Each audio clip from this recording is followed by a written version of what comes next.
What's up everyone, MK Tom Brady here. So in this video, I want to talk about the Omni-Man patch. So the Omni-Man patch comes out November 9th, 6 days away from today, and a lot of people believe that a balanced patch will be released along with this to address the characters, the cameos, so on and so forth. So I want to give some suggestions here. Now, it is my opinion, like most, that the Cyrax patch was mainly like a temporary thing just to address that for the moment. We get a more complete patch with Omni-Man. I think that the power, my philosophy is, the power should lie with the character more so than the cameo.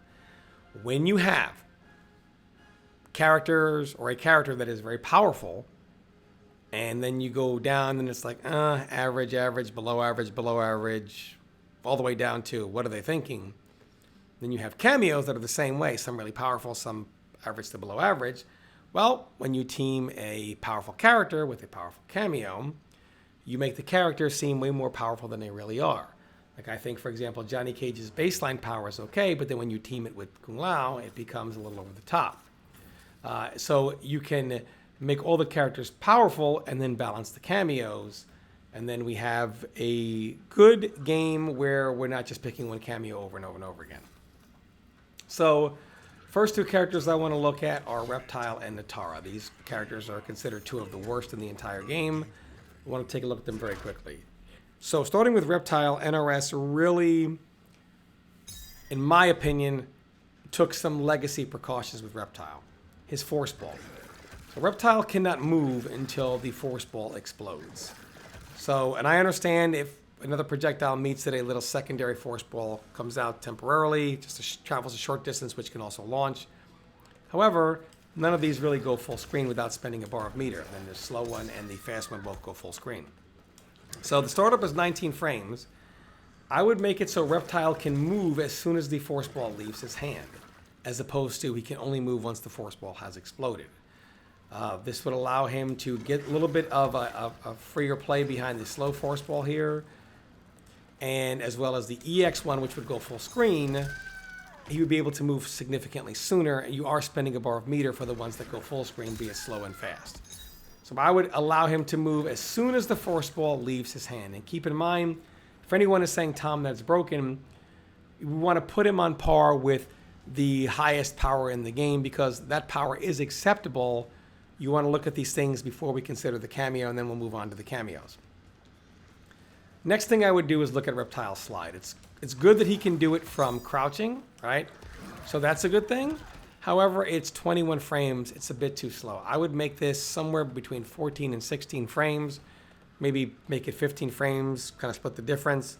But I would definitely speed it up. I don't understand why a slide that doesn't even go full screen is 21 frames. I understand it has armor, but again, the armor one does go full screen, but the regular slide does not. I would speed it up to at least 15 frames. I mean, I don't think that that's asking too much here. Then I would look at his, a lot of people say, remove the gap on his elbow dash. I wouldn't remove the gap there because that would give him a get out of corners free card, but possibly look into removing the gap on back 3-1. And that's about all I would do for Reptile. Maybe a little better damage scaling so he does a little more damage than he does right now once he goes EX invisibility. But that's about all the changes I would make to Reptile. Now if we go to Nitara. So Nitara does not have a hit confirmable mid. So this right here is -7, so it's not like -2 or anything like that, but it splats. So while her forward 1 is a good 11 frame mid, it doesn't have the most godlike of ranges, but it is an advancing mid. I would allow this to keep them standing, and I would make it special cancelable to give her a hit confirmable mid. Then I would look at something like her blood bolt, and I would make it a little faster. I mean, she has to set up her blood stance first, so I would maybe speed that up a little bit.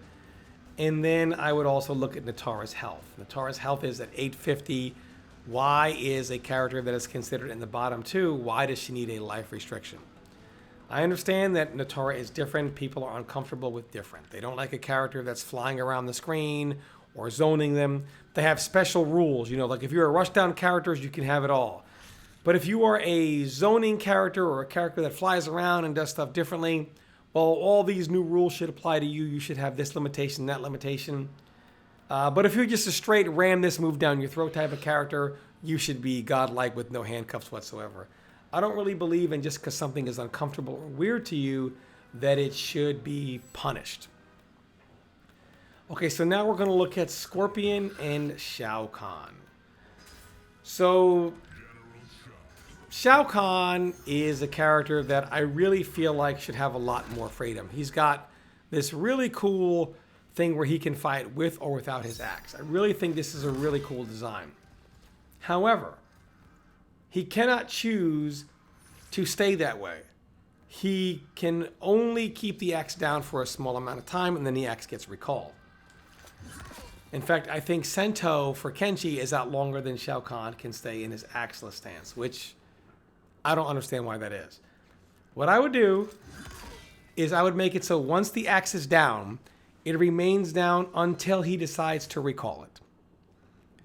And I think this would allow Shao Kahn to choose when he could do one or the other. Or maybe leave it out for longer. Again, I'm not sure what Shao Kahn players would think about this, but I think being able to maybe have a certain cameo based on, okay, I want to play largely an axe with no axe, and then you could choose a different cameo because you could always be walking around with no axe, and then all the benefits you have from that. So I would give him a little more freedom and just allow him to put the axe down and only pick it up when he wants to recall it. I'm not sure if that's enough, but I just don't see any reason to be limiting in this game. I feel like sometimes NRS is looking at trying to make a game between MK1 and then throw in some MK11 and say, hold on, but let's put these limitations on certain characters. Scorpion, what I gather from Scorpion players is that he just needs a good mid, because right now he's got a 12-frame mid, but this is all it really goes to. Or his Scorpion spear spin. And I just don't think, especially when Cyrax got toned down, I don't think that even with Cyrax I don't think that made him a tier 1 character. Made him okay to good, but not definitely didn't like, oh my gosh, look at what he's doing. So what I would do is keep in mind I am going to change some things about cameos, especially Cyrax, that is really going to help him out. But I do think that maybe giving him a confirmable mid that's not this. So maybe you see he has 2-1. Maybe make the second hit of 2-1 also connect off forward 3. So then he could do forward 3-1 as well as 2-1, and he would have that same hit. And this would give him... Now they can add strings. The animation's already in the game. They can always add stuff like this in a patch. This is what I would do to Scorpion. Then I would look at teleport. 26 frames is a bit slow. I would probably make it 20. And I'm not really sure if Scorpion would need anything else. Keep in mind, I would do a change to Cyrax that will allow him to call Cyrax again during the spear rope spin. That would really help that out. So that he would also gain that back as well, just to a lesser extent. Now, when it comes to Sub-Zero, I have really thought long and hard on community changes. Ketchup and Mustard, they did on their channel, they have a Darius video. And I don't have the quote pulled up right now, but I can quote it verbatim. And you can go ahead and watch it using Darius Cameo toward the end of the video. They say their least amount of fun was playing Sub-Zero. They didn't have much fun playing Sub-Zero with Darius because they have never received so many game 1 quits, game 1 fatalities, one and dones, nasty messages that people just do not like fighting Sub-Zero. Even though he's low tier, they don't care. They hate fighting Sub-Zero more than they hate fighting Kenshi, which is ironic. So I'm not going to touch the ice clone. I'm keeping that in mind. So we're going to leave the clone the way it is here. So I have some things to buff that are not clone related. So Sub-Zero slide needs to be able to stay in crouch. they should no longer force him to go to standing. Bring back the crouching slide. Sub-Zero will no longer have to stand to go into the slide. Just remove that altogether. Sub-Zero's Ice Ball. 39 frames. That is too long. Make it 29 frames. Now again, even at 29, if you look at the frame data, right, there's no possible way with the cancel advantage and hit advantage, he would not still, with that 10 frames, I don't believe he would still be able to cancel into Ice Ball on hit. So we would still have to spend bar to combo. But it would allow trade situations a little more consistently, even though he would still get hit in the face a lot more than he freezes you. Then I would take the hit advantage and I would buff it to 120 frames. This would allow Sub-Zero in a trade to dash in and combo. Then I would take a look at the EX Ice Clone. So this move is 2 bars. I wouldn't change anything but make it 1 bar. There are some uses for it, but not at 2 bars. So for example, Tanya is a character that people love to use her armored attack with Goro 4+ frame armored launcher. And of course, if Sub-Zero does something like Ice Clone, right? She's going to blow it up easily and call in Goro and launch him. However, if he could do the enhanced Ice Clone, he would still get like a 26% punish. Not a ton of damage. However, it's not worth the 2 bars. It's just not worth it. If it was 1 bar, while sure there are plenty of characters that will still blow this up, he can still use it in certain situations. So I would make this just 1 bar and it will become usable in certain matchups. Next, I would remove the gap on 1-2. He has gaps on 1-2, 2-1, 1-2-2, 2-1-2, back 3-4. Pretty much everywhere Sub-Zero goes, he has a gap. I would at least give him one thing with no gap in it, just 1-2. Everything else can keep the gaps where they are. Frame data can stay as they are, but 1-2 should remove, the gap should be removed. Now they might want to look into keeping the gap here and not making this move -12, but again, you can't ask for too much for Sub-Zero because you'll cause a riot. His damage is also a bit low, so I would slightly tweak his damage scaling. I would not kill him. I certainly would allow him to spend multiple bars to do more damage, not less. The more bars you spend, the less damage you do. I don't think that should ever be the case. There are characters like Smoke that I looked at, and maybe if they address the netcode, we can have a little more, or more online tournaments, I could have a little more knowledge of Smoke. Just right now, I just don't have enough knowledge of him to really know what I would or would not do. Right now, Smoke is getting away with murder online, back to his hitting people in situations it would never hit. So I just need a little more information. Sorry, Smoke players. Not that I don't want to give you some love here. I just don't have enough suggestions or have enough knowledge of Smoke not in an online, a terrible netcode environment. Kenshi and Ashrah, 2 other characters I want to look at here. Kenshi, a very simple fix. Sento is just on the screen for way too long. He's just on the screen for way too long. It's point blank period. I mean, what is his Sento stance? I don't even know. Sento is... There we go, Summon Ancestor. All right. Didn't know the command. He's on screen for 15 seconds. 15 seconds? A bit much. Maybe make it 10 seconds. See how that goes. You don't want to kill him, but that's, come on. 15 real-time seconds, that's a lot. That's enough to do combos and then still have Sento out. No. Maybe we'll start with 10 seconds. Shaving off 5 seconds is huge. Shave off the 5 seconds. Ashrah, the only thing I would have looked at is her flash parry. So right now, Ashrah, when you knock her down, whenever she does this in general, she can charge this attack here and then cancel it. Right? So if she charges it, she will have armor while she's charging it. And then you can cancel it. And most people when the game came out were just doing this or charging it and doing this, right? But then people realized, oh, I can just hold it and cancel it. And I have armor the whole time. So she has a whole bunch of hits of armor there. It's just armor, armor, armor, armor, armor, and she absorbs everything you do, and then she attacks and gets a full combo punish, especially as Wake Up. I would give this attack a limited time of armor. It's basically got armor frames, more so than hits of armor. I would maybe afford this one hit of armor in general. I would just change it so she has one hit of armor, not able to absorb a billion hits of armor. And that's really all I would change with Ashrah. I know people are talking about her damage and everything else she has, but the point is to raise the power level and look at some of the cameos, not really, start neutering characters. I know people are talking about Raiden still because he's using Storm Cell into Goro now. They're talking about Johnny Cage.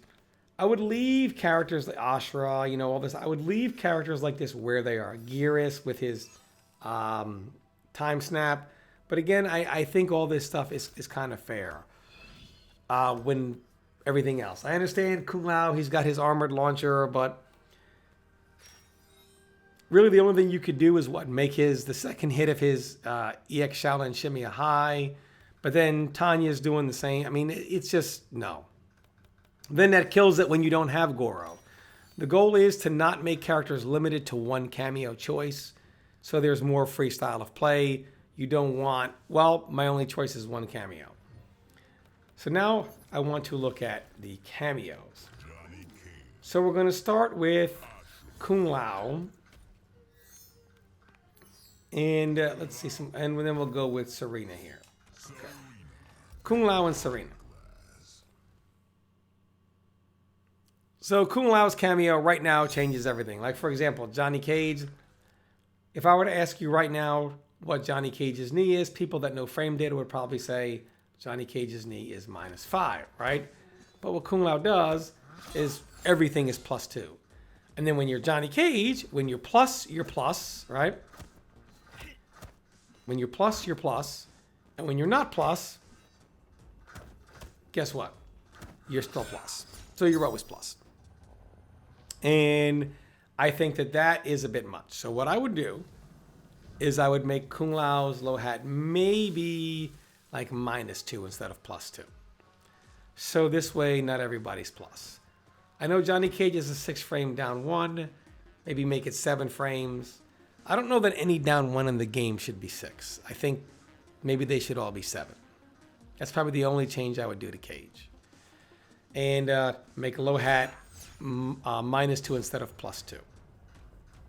And then what I would do is take the low hat part and I would make it a mid. Because right now, this is just kind of a thing where more so rushdown characters make a use out of this than a lot of the other characters in the game. So I would definitely look at this. I know people are talking about the huge collision on Johnny Cage's jump kick. I kind of want to see where the game shakes out after some of these changes before. Maybe remove the behind hitbox. Definitely remove that. But the forward hitbox I would keep. Kung Lao's low hat has a little more recharge time in the Cyrax patch. I would go back to its old recharge time. It would no longer be a low. It would no longer be plus up close. So it would be more so a tool that would be used by zoning characters or characters that could struggle to get around stuff. And Johnny Cage might want to look at a different cameo. I mean, yeah, sure, he could still do this into this. But, again, at least you're not dealing with Johnny Cage everything plus and, hard to blockable scenarios as well. Now, Serena. So, look, Serena, there's no secret. When Serena gets called and you go to do something, the knives always come back. Right? So, Serena gets called out, right? And you go to punish, right?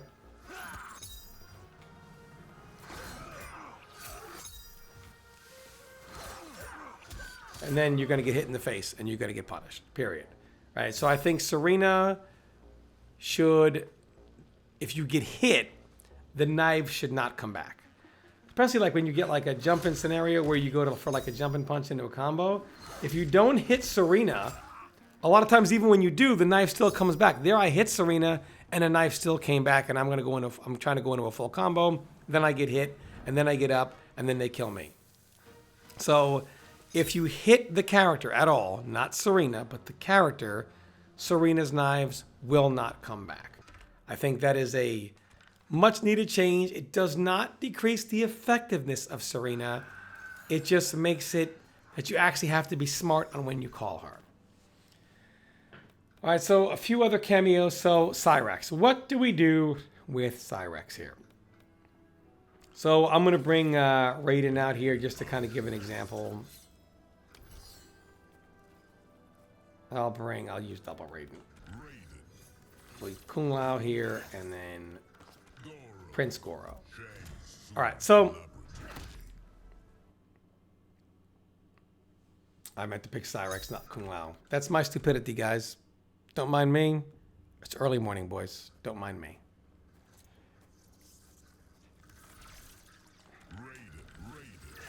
I'll take Cyrax and Prince Goro. So Cyrax, I think all the changes they did were okay, except for this. This is, I mean, it takes way too long for Cyrax to come back. This is, I mean, I don't see any reason for this at all. I think characters should still be able to do what they were able to do. You can always, I mean, if they want, they could lessen the chip on Cyrax for the casual so that they are not as, you know, oh my gosh, you know, whatever. They could lessen the chip on Cyrax. They could look at that. But I would make Cyrax back to being 1 bar again. But what I would do is I would, let's put it on auto. I would change the reaction of this. So instead of knocking up or back for a launcher, it would just knock you straight down. It would not, or whatever, they would change the reaction so it would never give a combo. So while you could still, you know, have things that are like, you know, advantageous, like advantage or whatever else, right? You know, advantage, safe, etc. But you wouldn't get the combo also. So Storm Cell wouldn't combo off of it. You wouldn't get armored launchers off it. You can make armor attack safe or even advantage in some situations, but you would not make it a launcher. So it shouldn't make moves safe, advantage, and give combos. That's way too much. Make it 1 bar again, remove the ability to combo, but allow it to make moves safe. And if anything, maybe you can speed it up. You can speed the effect of this up a little bit so it's not as slow coming through, so the character doesn't have as much advantage. So you have a very limited window of frame advantage. So you can kind of tone that down, but it would still make moves safe. Not as much advantage. You could still call it frequently, and it would no longer give combos. If you would want combos as Raiden, well, you can always just pick Goro here and still launch, keep advantage, all that stuff. You shouldn't. That's what Goro is here for. You shouldn't have Cyrax doing everything, and he does that as well. So this is just one of the things that I would do to Cyrax. I think that would make things a little more fair. This way, Scorpion could still use them again. Again, if you wanted to look at the chip and stuff like that, you could feel free to do that. But then I just want to give a couple of other quick mentions to cameos here. I think damage cameos that are used for damage should do damage. Scorpion's sole purpose is damage. However, they toned his damage down. I think if he should do damage, if you combo with Scorpion, you need to hit more like a truck again like you did before. Damage cameos should be worth their damage. Right now, they are not. The other cameos just offer too much utility, and they outweigh the damage cameos. So Scorpion, which is there for pure damage. I don't really know. Maybe Sonya's Square Wave. I don't know what they could do with that, to be honest with you. I really don't. Sonya, I think, needs to be looked at. I don't really have too many suggestions for there. Frost, I think Frost. Her Frost Ball should be a little faster, maybe 10 frames faster. And I think that would help her out significantly. Motaro, I would make Motaro's teleport. I would make it, you would recover almost instantly. I would make it just that good. I think Motaro's teleport needs to be better. Just point blank period. It needs to be better. Also, by the way, Kung Lao, I would make Kung Lao's low hat really quickly. I would make his low hat neutral cameo and not back cameo. Back cameo causes neutral cameo to come out way too much by accident. I don't even know, there's no way it could even be a user error. Whatever it is, I don't know how it comes out. Just make it neutral cameo instead of back cameo, please. Comes out way too much by accident, the teleport. The teleport could be back cameo and the low hat should be regular cameo. Please, God, do that in NetherRealm. So we have the Shujinko, for example. Shujinko, here's what I would do. I would just give him the other character moves instead of having him steal them.